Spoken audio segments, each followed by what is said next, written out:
আসসালামু আলাইকুম। সবাই সরিষা ইলিশ খেয়েছেন, কখনো কি সরিষা শুটকি খেয়েছেন? না খেলে আজকের ভিডিওটা আপনার জন্য। এজন্য আমি প্রথমে শুটকিটা গরম পানিতে ধুয়ে নেব। যেহেতু এগুলো সামুদ্রিক মাছের শুটকি আর অনেক বালু থাকে, এর জন্য গরম পানিতে ভালোভাবে পরিষ্কার করে নিতে হয়। আমি জানি মেয়েরা সবাই এই কাজগুলো আমরা করতে পারি, তারপরেও বলছি আর কি, আমি যেভাবে ধুয়ে নিচ্ছি ওইভাবে ঠিক ভালোভাবে ধুয়ে নিতে হবে গরম পানিতে। গরম পানিতে পরিষ্কার করার পর আমার এরকম হয়েছে শুটকিটা দেখতে, একদম চকচকে হয়ে গিয়েছে। এই পর্যায়ে আমি মশলাগুলো হালকা করে ভেজে নেব তেল ছাড়াই। এখানে আমি 5 মশলা ব্যবহার করব। আমার মোটামুটিভাবে ভেজে নেওয়া হয়েছে। এই পর্যায়ে আমি কালো সরিষা দিয়ে দিচ্ছি। যেহেতু সরিষা ভাজতে একদমই কম সময় লাগে, এর জন্য আমি পরে দিয়েছি, আপনারাও এভাবেই ভেজে নেবেন। মশলা আর সরিষা একসঙ্গে দিলে কিন্তু সরিষা পুড়িয়ে যাবে।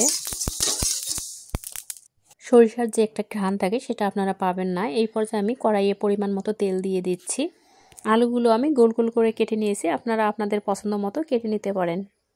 আলুগুলো আমি তেল দিয়ে সুন্দর করে লাল লাল করে ভেজে নেব। এই পর্যায়ে আমি সামান্য পরিমাণ হলুদ দিয়ে দিচ্ছি। এখানে আমি লবণ ব্যবহার করিনি, লবণ দিলে কিন্তু পানি উঠে আসবে, তখন ভাজাটা ভালো হবে না।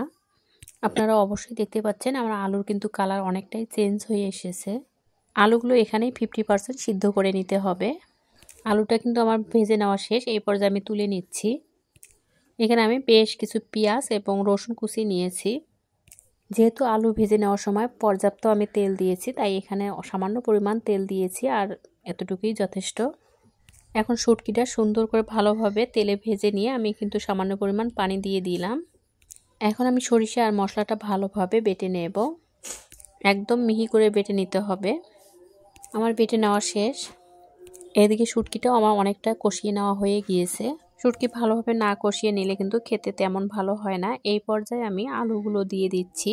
যেহেতু 50% সিদ্ধ ভেজে নেওয়ার সময় হয়ে গিয়েছে, এখন এটা শুটকির সাথে ভালোভাবে আমি মিশিয়ে নেব বেশ কিছুক্ষণ, যতক্ষণ না তেল উপরে চলে আসে। এখানে আমি সামান্য পরিমাণে পানি ব্যবহার করেছি, এটাই যথেষ্ট। এই পর্যায়ে আমি সরিষা আর 5 মশলা বাটা দিয়ে দিচ্ছি এবং ভালোভাবে মিশিয়ে দিচ্ছি, যাতে করে সরিষা এবং মশলা আলুর ভিতরে ঢুকে যায়। কিছু কিছু খাবার আছে সামান্য হলেও কিন্তু তৃপ্তি সহকারে অনেক ভাতই খাওয়া যায়, তেমনই একটি তরকারি সরিষা শুটকি। এটা খেতে এতটাই মজা হয়েছিল, না খাইলে আপনারা বিশ্বাসই করতে পারবেন না। আজকে আমি মহা খুশি, আমার স্টুডেন্টের মা কচু শাক দিয়েছে, আমার সবচেয়ে পছন্দের একটা খাবার। ইনশাল্লাহ কালকে যদি আল্লাহ পাক সুস্থ রাখে কচু শাক ভর্তা দিয়ে ভাত খাবো। কথা বলতে বলতে কিন্তু আমার তরকারি কষিয়ে নেওয়া শেষ। এই পর্যায়ে আমি সামান্য পরিমাণ ঝোলের পানি দিয়ে দেব। এই তরকারি ঝোল রাখলে তো একদমই খেতে ভালো হবে না, আমি কিন্তু একদমই শুকিয়ে নেব। এখানে আমি ঝোলের পানি দিতাম না, কারণ এখানে শুটকি যেহেতু, আর শুটকিটা অবশ্যই ভালোভাবে কষিয়ে নিতে হবে, নইলে যে কোনো ধরনের সমস্যা হতে পারে। এই তো আমার তরকারি হয়ে গেছে, আমি নামিয়ে নেব। এই তো তরকারির ফাইনাল লুক। সবাই ভালো থাকেন, সুস্থ থাকেন। আবারও দেখা হবে নতুন কোনো ভিডিওতে। আল্লাহ হাফেজ।